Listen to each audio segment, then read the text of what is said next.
Doctor Zakir Hussain উচ্চতৰ মাধ্যমিক বিদ্যালয়ত নিযুত মইনা আঁচনিৰ প্ৰপত্ৰ বিতৰণ।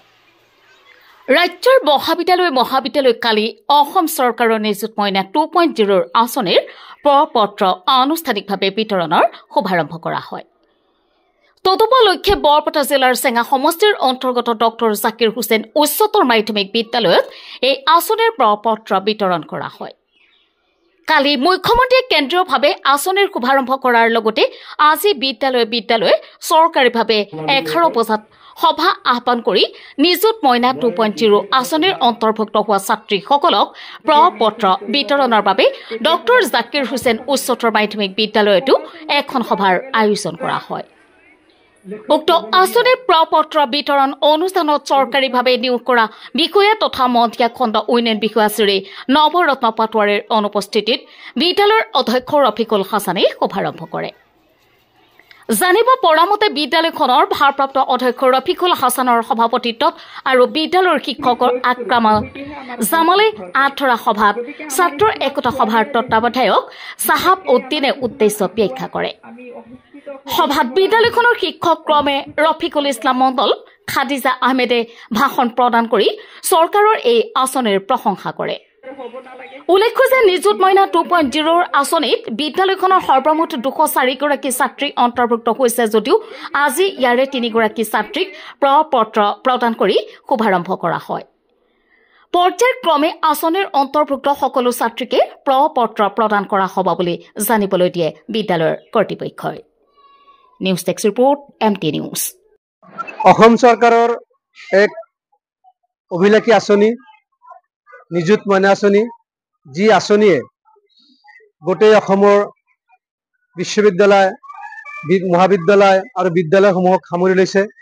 ছোৱালীসকলৰ কাৰণে, ছোৱালীক সবলীকৰণৰ কাৰণে যি আঁচনি হাতত লৈছে, প্ৰতি মাহে 1000 টকাকৈ দিয়াৰ কাৰণে এই আঁচনিক প্ৰৱৰ্তন কৰাৰ কাৰণে মই প্ৰথমতে অসমৰ মুখ্যমন্ত্ৰী মাননীয় ডক্টৰ হিমন্ত বিশ্ব শৰ্মাদেৱক মই আন্তৰিক শুভেচ্ছা আৰু কৃতজ্ঞতা জ্ঞাপন কৰিছোঁ।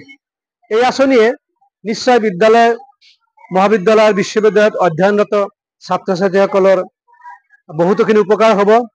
তেওঁলোকৰ মাহত যিটো 1000কৈ টকা দিয়াৰ কথা ঘোষণা কৰিছে, সেই টকাটোৱে সামান্য পৰিমাণৰ হ'লেও সেই টকাটোৰ জৰিয়তে ল'ৰা ছোৱালীখিনিয়ে অন্তত নিজৰ নৈমিত্তিক কাম কৰাৰ কাৰণে যথেষ্টখিনি উপকাৰ হ'ব।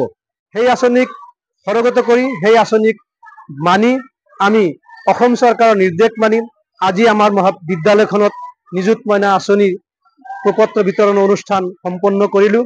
এই অনুষ্ঠানত মুণ্ডিয়া খণ্ড উন্নয়ন বিষয়া নৱৰত্ন পাটোৱাৰী ডাঙৰীয়া অহাৰ কথা আছিল যদিও তেখেতৰ এৰাব নোৱাৰা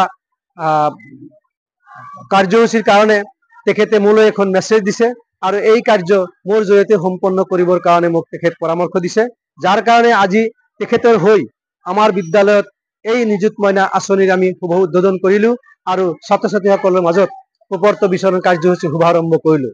অনাগত দিনসমূহত আমি এই কাৰ্যসূচী ফৰ্ম গোটেই ছাত্ৰ ছাত্ৰীসকলৰ মাজত প্ৰথম বৰ্ষত যিসকল অধ্যয়ন কৰিবলৈ আমাৰ বিদ্যালয়ত ভৰ্তি হৈছে তেওঁলোকৰ মাজত আমি পৰহি বা অহাকালি বা পৰহিৰ পৰা আমি আনুষ্ঠানিকভাৱে আৰু বিতৰণ কাৰ্যসূচী আৰম্ভ কৰিম।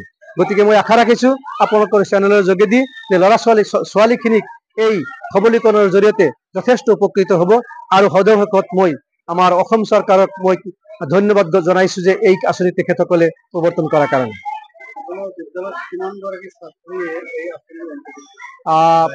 প্ৰায় 204 জন ছোৱালীয়ে এই বছৰ আমাৰ এই আঁচনি সামৰি ল'ব।